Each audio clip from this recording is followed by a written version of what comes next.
तब से नीतीश वर्सेस तेजस्वी की लड़ाई ये चलती रही है। जिस चुनाव में भी आप जाइए उस चुनाव में आमने सामने दोनों रहे। बिहार में जब भी वोट होगा तो जाति होगी। आपने देखा होगा कि इस बार भी चर्चा इसी बात को लेकर के हो रही है कि MY समीकरण का कौन वोट कहा जा रहा है। विकास में मेरा योगदान नहीं होगा, क्या उम्मीदवारी में हमारा योगदान नहीं होना चाहिए? इसको लेकर के मुसलमान समाज जो है MY से छटकने की कोशिश। ओरमा ग्रुप, जो सोचता है वो करता है, आपके अपने सपनों का आशियाना। देखिए, बिहार में विधानसभा का चुनाव जैसे जैसे नजदीक आते जा रही है वैसे ही दिल की धड़कनें जो है वो तेज होते जा रही है। नेता तो तैयारी में लगे ही हैं, लेकिन जनता भी इस बार पूरी तरीके से तैयार है। अब देखिए, देखना ये होगा कि इस बार बिहार में किसका पलड़ा भारी है, क्योंकि देखिए हम तमाम जगहों पे जाकर ये आपको बताने की कोशिश किए हैं जनता के थ्रू कि इस बार बिहार में पलड़ा किसका भारी है, जनता क्या कहती है, कौन ऊपर कौन नीचे, कौन मजबूत नहीं। हमने आपको कई विधानसभा सीटों की जानकारी दी है और उसके बाद कई ऐसे खबरें जो शायद आप तक नहीं पहुंच पाती है, हमारे साथ बाबा हो या नमन सर हो यहाँ मौजूद, आपको तह तक खबर की जानकारी देते हैं। चुनाव में काफी कम समय जो है वो बचा हुआ है, लेकिन फिर से हम एक ऐसी खबर आपके समक्ष लेकर आ रहे हैं जिससे आपको ये पता चल जाएगा कि बिहार में इस बार किसकी सरकार बनने जा रही है। बाकी आप कमेंट बॉक्स में जरूर बताइएगा, लेकिन सबसे पहले स्वागत है बाबा आपका। धन्यवाद। बहुत कम समय बच गया चुनाव को लेकर, लगातार सभी पार्टियां दावा कर रही है, वो सत्ता पक्ष हो या विपक्ष की, हम मजबूत हैं, लेकिन आपके पास वो पिटारा है जिससे जनता और जो दर्शक हैं वो डिसाइड कर पाएंगे और कमेंट बॉक्स में बता पाएंगे कि बिहार में इस बार किसकी सरकार बनने जा रही है। तो पहला सवाल आपसे, कौन सा ऐसा पिटारा आप लेके आए हैं जिससे पता चल जाएगा जनता या दर्शक को कि हाँ इस बार बिहार में इनका पलड़ा भारी है? देखिए दीपक, अक्सर आपने देखा होगा कि मीडिया जो है या राजनीतिक दल हैं, जब भी आपस में बैठ रहे हैं, बातचीत कर रहे हैं, चर्चा हो रही है, तो कौन जीतेगा कौन हारेगा तक बात सीमित होकर के रह जाती है जी। आपने देखा होगा कि TRP के लिए बहुत सारी बातें, ये हार रहे हैं वो जीत रहे हैं, इस तरह की बातें हो रही हैं। लेकिन फैक्ट जो है ना, वो फैक्ट क्या है कि इस चुनाव के बाद जो सरकार बनेगी वो 5 साल तक आपके भविष्य का निर्धारण करेगी। बिल्कुल, आप जो सरकार चुनेंगे उसको 5 साल तक अपना मुस्तकबिल उसके हवाले कर देंगे। आप वो क्या योजना बनाती है, उस योजना से कितना आपको फायदा होता है, कितना लाभ होता है, इन सारी चीजों को देखने समझने के बाद आपको वोट करना चाहिए, जो मेरा अपना मानना है। लेकिन जो वर्तमान परिस्थिति है उसमें लाख चाहने के बाद भी बहुत सारे ऐसे फैक्टर हैं जो खुल करके सामने नहीं आ रहे हैं जी। वोटिंग से 8 दिन पहले राउंड का 121 जो सीटों पर मतदान होना है, उसमें 8 दिन शेष बचे हुए हैं। बिल्कुल, इस 8 दिनों के पहले जो परिस्थितियां बनी हैं वो कुछ और ही इशारा कर रही हैं। ये बात हमारी हो रही थी कि छठ जैसे बीतेगा, दूसरा अर्घ होगा, सुबह के अर्घ के बाद आप देखिए कि राजनीतिक गलियारे में हलचल बहुत तेज हो जाएगी। और आज आपको पता होगा कि आज बिहार का पूरा मतलब बिहार में आप देखिए हर राजनीतिक दल के बड़े नेताओं का जमावड़ा बिहार में है, अलग अलग जगह पर रैलियां हो रही हैं, सब कुछ हो रहा है। ये लड़ाई जो अब तक आपने देखा होगा कि 2015 के बाद जब 2017 में नीतीश कुमार अलग हुए, एनडीए गठबंधन की तरफ स्विच किए, उसके बाद से तेजस्वी यादव एक नेता के रूप में उभर करके सामने आए। तब से नीतीश वर्सेस तेजस्वी की लड़ाई ये चलती रही है। जिस चुनाव में भी आप जाइए उस चुनाव में आमने सामने दोनों रहे। लेकिन 2025 के चुनाव में नीतीश वर्सेस तेजस्वी नहीं, बल्कि इस बार कुछ और ही कहानी रची जा रही है। इसके 2 कारण हैं। पहला कारण यह कि नीतीश कुमार ने अपनी प्रकृति के विपरीत बहुत सारी चीजों पर समझौता करने के बाद बहुत सारी घोषणाएं की हैं। उन घोषणाओं में बिहार के बदलाव को लेकर के नीतीश कुमार जहां एक तरफ फैक्टर बने हुए हैं, वहीं बिहार बदलाव का संज्ञान लेकर के, बिहार बदलाव का एक मोटिव लेकर के आने वाले प्रशांत किशोर जो दावा करते थे कि हम बिहार बदलने आए हैं, वो कहीं ना कहीं फेल कर गए हैं और जातीय बंधन से बिहार को आजाद करने में वो असफल रहे हैं। बिहार में जब भी वोट होगा तो जाति होगी।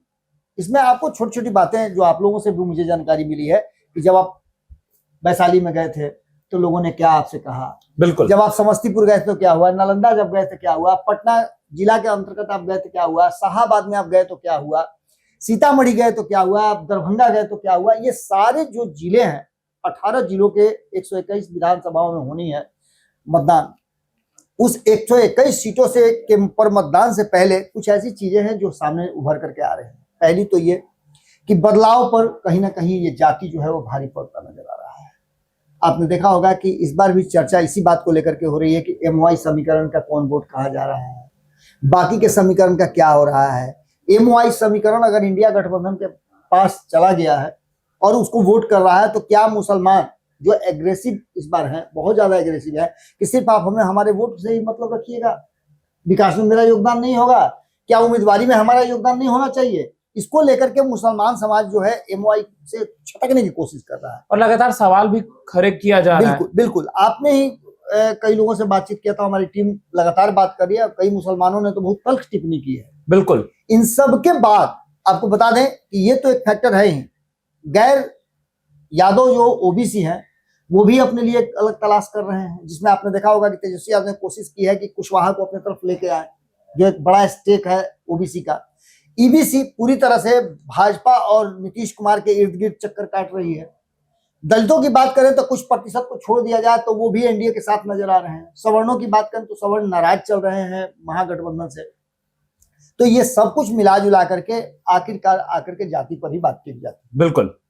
और इस फैक्टर में नीतीश कुमार बदलाव पर कहीं ना कहीं भारी पड़ रहा है जातीय समीकरण, और यहाँ पर बदलाव पूरी तरह से ध्वस्त नजर आया है। अगर बात करें हम विकास की, तो विकास की जब बात करते हैं आप, तो यहाँ सबसे ऊपर जो है सब पर भारी पड़ रहे हैं नीतीश कुमार, क्योंकि नीतीश कुमार की जब भी बात करेंगे तो आप बिहार के किसी भी क्षेत्र में जाएंगे, खास करके पटना राजधानी में आप जब जाएंगे तो कई बार आपसे चर्चा होकर बीच बताया हमने कि आप भुला जाइएगा कि पटना में राजेंद्र नगर किधर था, कंकड़बाग किधर है, आप जानते तो सब है, लेकिन जब ऐसे घूम करके जाइएगा तो आपको पता नहीं चला किस फ्लाईओवर से उतर करके कहाँ चले।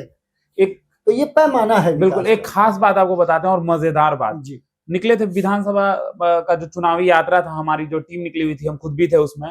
जब एक व्यक्ति से मैंने सवाल किया कि नीतीश कुमार या तेजस्वी बिहार के लिए बेहतर कौन और विकास के नजर में कौन बेहतर, तो कह रहे हैं ना हमको सबसे पहले कि नीतीश कुमार नहीं कहिए, नीतीश विकास कहिए। हम कहे कि भाई का है, हम कहें नीतीश कुमार निश्चित रूप से नीतीश कुमार का जब भी आप नाम लीजिएगा तो उनके उपनाम कई हैं। सुशासन बाबू उनका नाम कहा जाता है, विकास पुरुष उनको नाम दिया जाता है, शिल्पकार कहा जाता है, बिहार के वो हैं। खैर, इन सारी बातों से अलग आपको एक बहुत महत्वपूर्ण बात बता रहे हैं कि जहां तक विकास की बात है तो नीतीश कुमार ने विकास की धारा को निश्चित रूप से एक सीधी दिशा में लेकर चलने का प्रयास किया है और वो नजर भी आया है। विकास अगर आप बात करते हैं तो इसमें आपको सीधा नजर आएगा कि राजधानी में कहीं भी आपको कहीं बिहार के किसी भी कोने से आना हो तो 4 घंटे में आप आराम से चले आएंगे, जो कि संभव नहीं था। पहले मुझे याद आता है कि मैं जब अपने गांव जाया करता था तो जाने में मुझे इंतजार करना पड़ा, 1-2 बस चलती थी, और वो भी बस मतलब 2 किलोमीटर बिहार चौरस्ता से जब हम निकलते थे तो मतलब 2 किलोमीटर 3 किलोमीटर का रास्ता तय करने में घंटों लग जाते थे जी। तो ये वो स्थिति थी, और आज की स्थिति की आप कहीं भी फराटे से जा सकते हैं। इसके साथ साथ अब मुद्दों की अगर बात करें तो एक तरफ जहां विकास है वहीं दूसरी तरफ जो मुद्दे नीतीश कुमार को घेरने के लिए या भारतीय जनता पार्टी एनडीए को घेरने के लिए जो महागठबंधन ला रहा है, जिसमें आपने ईवीएम की बात आप सुन लीजिएगा, एसआईआर का बात सुनिए, इसके बाद वक्फ बोर्ड की बात कर लें, और भी बहुत सारे ऐसे मुद्दे हैं जिसको लेकर के कहीं ना कहीं विपक्ष सत्ता पक्ष को घेरने की कोशिश करता है। ये सारे मुद्दे भी ध्वस्त हो जाते हैं। अभी आप देखिए कि सिंपल सी बात है कि लोक जनशक्ति पार्टी के उम्मीदवार का नामांकन कैंसिल हुआ। बिल्कुल, लोग कह रहे थे कि ये दिखावा है, लेकिन और भी लोगों का हुआ है जी। तो ऐसी स्थिति में कानून सबके लिए बराबर है, और इस पर कहीं ना कहीं जो ये मुद्दे हैं गौन हो गए हैं। इस बार वक्फ बिल के मुद्दे को लेकर के कहा जा रहा था कि एक तरफा हो जाएगा चुनाव, पूरे मुस्लिम समाज के लोग एक तरफ आ जाएंगे, लेकिन ऐसा दिख नहीं रहा है। मुसलमान समाज के लोग जो हैं वो अपने लिए एक नए विकल्प की तलाश कर रहे हैं, और वो भी प्रबुद्ध होते जा रहे हैं, अपना नेता ढूंढ रहे हैं। इसके बाद आप देखिए कि विकास का एक बहुत बड़ा जो ड्रॉ लाइन है वो है आपका ये जेपी गंगा पथ, जिसको मेरीन ड्राइव के रूप में जाना जाता है। मरीन ड्राइव के नाम से मशहूर ये देखिएगा आप, तो यहाँ जब मरीन ड्राइव यानी कि जेपी गंगा सेतु पर आप जब चढ़िएगा तो ये जो भी 12-15 किलोमीटर का ये रास्ता है, इसमें आप देखिएगा कि रोजगार सृजन का एक बहुत बड़ा कारण हुआ है। लोगों का घूमने का, खाने का, वहां जाकर के लोग रिलैक्स होते हैं, बातचीत करते हैं, चर्चा होती है। अब तो चाय पीते हैं, मीटिंग्स भी होने लगी है। और सबसे बड़ी बात यह है कि एक रोजगार का बहुत बड़ा जरिया पैदा हुआ है। काफी संख्या में लोग वहां अपनी दुकान करके अपनी जीविका चला रहे हैं, काफी फेमस भी हुआ है, और ये विकास का एक पैमाना माना जाता है। यूथ जो है वो उसको लेकर के बहुत सारी बातें हैं। यूथ का सोच जो है, बिहार काफी युवा प्रदेश है। यहाँ इस बार जो आपसे मैं बात कर रहा था, मैं बताया था जेनजी के बारे में, बिल्कुल खूब चर्चा हो रही है जेनजी के बारे में। जो लड़के 90 के दशक के बाद, यानी जो अभी 18 से 25 वर्ष के बच्चे हैं, वो एक अलग तरह की सोच रखते हैं। उनको क्या चाहिए? इंटरनेट चाहिए। आपने देखा होगा कि नीतीश कुमार ने अलग अलग कॉलेजेस, इंस्टीट्यूशंस में इंटरनेट फ्री किया है, वहां बिल्कुल। इंटरनेट कनेक्टिविटी स्टेशन पे भी इवन स्टेशन पे भी इंटरनेट है। फ्री है। तो ये सभी चीजें कहीं ना कहीं इस बात की तरफ इशारा करती है कि लोग जो हैं अब उस दौर की तरफ आगे बढ़ रहे हैं, और ये सब नीतीश कुमार ने किया है। युवा पीढ़ी पर बहुत कुछ निर्भर करता है कि ये बिहार का ऊंट जो है किस करोड़ बैठेगा। बिल्कुल। इस चुनाव में नए फार्मूले की जो हम बात कर रहे हैं, ये सारे फार्मूले कहीं ना कहीं नए तरीके से जुड़ रहे हैं। गांव से शहर की दूरी घटी है। आपने देखा होगा कि अब गांव में आप जाइएगा तो गांव की तरह नहीं लगेगा आपको। बिल्कुल। गांव में भी देखिएगा कि हर घर में आपको मोटरसाइकिल नजर आएगा, हर घर तक आपको पक्की सड़क मिलेगी, हर घर नल योजना, हर घर नल की योजना है। उसके बाद आप देखिएगा कि गांव में भी बिजली आपको मैक्सिमम समय रहेगी, और 1-2 कुछ घंटे छोड़ देगा। और एक खास चीज, रोड हर जगह। बिल्कुल, आप अपने घर तक जाइएगा Door तो to आपको, door। नीतीश कुमार ने कहा था, मुझे याद आ रहा है 2020 के चुनाव में, कि अपने घर तक आप जाइएगा तो चप्पल उतारने की जरूरत नहीं पड़ेगी। और ये बातें बिल्कुल सही हुआ कि नीतीश कुमार ने घर घर तक सड़क बनवा दिया है। गांव और शहर में बहुत कम दूरी रह गई है। अब ऐसी स्थिति में आप समझ सकते हैं, विकास की अगर पैमाने को देखें तो ये विकास का ही पैमाना है। बिल्कुल। गांव से सीधे लोग कनेक्ट होकर के शहर में आते हैं। बाजार की बात कर लें तो बाजार भी बेहतर ढंग से खुल गए हैं, आप अपने सामान को ला करके कर सकते हैं। योजनाओं की बात करें तो नीतीश कुमार ने योजनाओं पर विशेष फोकस किया है। आपने देखा होगा कि चुनाव से कुछ महीने पहले तक जब नीतीश कुमार की सरकार ने कई ऐसे फैसले किए हैं जो आने वाले 5 सालों का रोड मैप है जी, उसको अगर देखा जाए बहुत गंभीरता से, तो बिहार की जनता के जहन में ये बात, जब वोट करने जाएंगे तो उनके जहन में ये बात होगी कि 1 करोड़ रोजगार, नौकरी कैसे मिलेगा, उसके लिए क्या क्या इंफ्रास्ट्रक्चर बिल्ड किया गया है। नीतीश कुमार ने जो राशि 10-10 हजार रुपये हर महिलाओं को दी है, उस राशि से जो व्यवसाय करने जा रहे हैं, उस व्यवसाय को आगे बढ़ाने के लिए 2 से 5 लाख रुपए कैसे आपको मिलेंगे, ये सारी चीजें कहीं ना कहीं अब सीधे तौर पे लोगों से कनेक्ट हो रही है। बिल्कुल। तो यहाँ भी आकर के ये जो नई तस्वीर खींची गई है, यहाँ भी नीतीश कुमार और तेजस्वी यादव नहीं, बल्कि अब ये चुनाव किसी और दिशा में जा रहा है। जो फैक्टर की बात की जा रही थी, पीके फैक्टर, पूरी तरह से पीके फैक्टर फेल हो गया है। 2020 से तुलना की जा रही थी कि 2020 में जिस तरह से उपेंद्र कुशवाहा और चिराग पासवान ने डैमेज किया, उसी तरीके से प्रशांत किशोर करेंगे। लेकिन प्रशांत किशोर अचानक से चुनाव में अंतिम समय आते आते 8 दिन पहले वो पूरी तरह से एकदम समझिए कि स्टैचू बन गए। पता नहीं चल रहा है कि प्रशांत किशोर भी इस चुनाव में अपनी भूमिका के साथ हैं, क्या करेंगे क्या नहीं करेंगे। जो उम्मीदवारों के साथ होना चाहिए था, जो उनको एग्रेसिव होना चाहिए था, वो एग्रेसिव चुनाव प्रचार अब नहीं कर रहे हैं। इस बीच में 2-3 परिवर्तन हुए हैं। आपने देखा होगा कि एक परिवर्तन ये हुआ है कि अचानक से ऐसा लगा महागठबंधन को कि अब कोई रास्ता नहीं है, मुद्दे हमारे पिट रहे हैं, तो अचानक से तेजस्वी यादव को वोट बैंक उनका बिखरे नहीं, इसके चलते आपको पता है कि उनको मुख्यमंत्री का चेहरा घोषित किया गया, जबकि कांग्रेस नहीं चाहती थी कि ऐसा हो। क्योंकि कांग्रेस का मानना यह था, जो बार बार चीजें नजर आ रही थी, कांग्रेस का मानना यह था कि लालू प्रसाद का जो चेहरा है, राबड़ी देवी का जो चेहरा है, और ये 15 साल का जो शासन है, वो कहीं ना कहीं आड़े आ जाता है तेजस्वी यादव के। और जब भी आप लड़ाई एनडीए गठबंधन से नीतीश कुमार से लड़ने जाते हैं, नीतीश कुमार की साफ छवि और लालू प्रसाद की छवि को लेकर के जो बातें कही जाती है, उसमें बहुत कुछ कहने सुनने की जरूरत नहीं है जी। दोनों को तुलना करने के लिए कांग्रेस चाहती थी कि इस बार हम अलग तरीके से चुनाव लड़ें और इस बार कांग्रेस आगे से लीड करे। लेकिन लास्ट में आते आते तक कांग्रेस जो है वो तेजस्वी की बातों में हामी भर दी। अभी भी आप देख लीजिएगा तो कांग्रेस के एक हिस्से ने माना है इस बात को, राहुल गांधी ने इस बात को नहीं माना है। राहुल गांधी इस पूरे मामले में आप देखिए पिछले 2 महीने से दूर रह रहे हैं। इसके बाद आपने देखा होगा कि एनडीए गठबंधन का जो घोषणा पत्र आया है, उस घोषणा पत्र में भी बहुत सारी चीजें लिखित हुई हैं, लेकिन उन चीजों को कैसे आप पूरा करेंगे।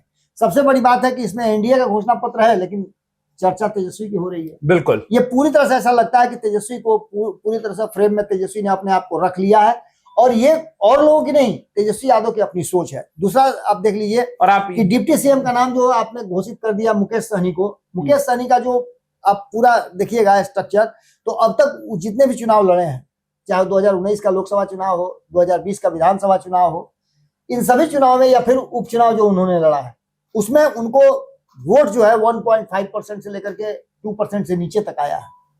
तो आप अंदाजा कर सकते हैं कि जिस व्यक्ति के पास 2% के आसपास वोट हो और दावा हो कि 15% हम है, तो ऐसे में उनके वोट को एक पक्ष में लाने के लिए, यानी कि सहनी समाज का, निषाद समाज का वोट पाने इंडिया के लिए गठबंधन में बिल्कुल चला जाए, इसको लेकर के उनको उप मुख्यमंत्री घोषित किया गया। जबकि आपको पता होगा कि कांग्रेस जो रियल में 7%, 8% और 15% तक वोट ट्रांसफर कराती है, वो कांग्रेस इस पूरे विवाद से, पूरे मामले से अपने आप को अलग रखे हुए है। कांग्रेस का भी उप मुख्यमंत्री हो सकता था, उप मुख्यमंत्री के चेहरे में और भी मुस्लिम समाज से हो सकता मुस्लिम समाज से हो सकता था। इसको लेकर के भी चर्चाएं अब चलने लगी हैं कि मुस्लिम समाज को आखिर दरकिनार क्यों किया गया है।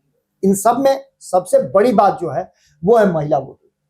ये सेक्टर सबसे ज्यादा मजबूत है, और खास करके आप लोगों ने जो रिसर्च किया है, आप लोगों ने जो डोर टू डोर जाकर के लोगों से बातचीत करने के बाद जो सामने लाया है जो महिलाओं के विचार, वो साफ बताते हैं कि नीतीश कुमार को छोड़ने के लिए महिलाएं तैयार नहीं है। बिल्कुल। और ये जो हिडन वोट है वो नीतीश कुमार के साथ है। इसको लाख चाह करके भी आप नीतीश कुमार से अलग नहीं कर सकते हैं, और यही वो कारण है जिसमें नीतीश कुमार आगे है। इस बार की सरकार जो बनेगी तो इस सरकार में कई नए सेक्टर्स, नए फैक्टर्स जुड़ेंगे। उस फैक्टर्स और उस फॉर्मूले में नीतीश कुमार अभी भी सबसे आगे नजर आ रहे हैं। तो बाकी अब दर्शकों पे रहने देते हैं बाबा, और कहते हैं कमेंट बॉक्स में आप बताइए कि आपको इस हिसाब से किसका पलड़ा भारी दिखाई पड़ता है। देखिए, तेजस्वी यादव ने भी ये जो वादा है हर घर सरकारी नौकरी का, वो कर दिए हैं। लेकिन कल हमने आपको दिखाया है कि अगर तेजस्वी यादव ये करेंगे तो उसके लिए कहीं ना कहीं बिहार की जो बजट है वो 15 लाख से लेकर 20 लाख करोड़ तक की होनी चाहिए, और रियल में बिहार की बजट है 3 लाख करोड़। बाकी अब आपके हाथ में, आप कमेंट बॉक्स में बताएं कि इस बार बिहार में किसका पलड़ा भारी दिखाई पड़ रहा है। तो तमाम ऐसे ही खबरों के लिए हमारे साथ बने रहें। आप हमारा स्पेशल स्टोरी देख रहे थे, धन्यवाद। आपके सपनों को हमने सजाया है, ई होम्स पैनोरामा को हमने बनाया है। ई होम्स मेरा एक सपना था जिसपे मैं पिछले 4 साल से काम कर रहा था। हमने जो बनाया है वो सबने है माना। ई होम्स पैनोरामा में हो आपका भी आशियाना। और फाइनली हमने 2021 में इस प्रोजेक्ट को लॉन्च किया। बहुत लोग अप्रिशिएट कर रहे हैं कि पूर्णिया जैसे शहर में, बिहार के, एक तो बिहार की बात करें उसमें भी पूर्णिया जैसे छोटे जगह में इस तरह का लाइफस्टाइल देना, ये सुन के हम लोगों को बहुत अच्छा लगता है। ई होम्स में हमने कुछ और भी किया है, जैसे हम जिस जगह में रह रहे हैं हमारे फैमिली सिक्योर हो, उनको सिक्योरिटी का ध्यान में रखा है। आपकी सुविधा और सुरक्षा आपके लिए खास है, ये आपका विश्वास है। इसमें आर्टिफिशियल इंटेलिजेंस का 7 लेयर सिक्योरिटी का हमने इस्तेमाल किया है। लस ग्रीन कैंपस को बनाया है। यदि हमारा बाउंड्री वाल है तो वो वर्टिकल गार्डन है।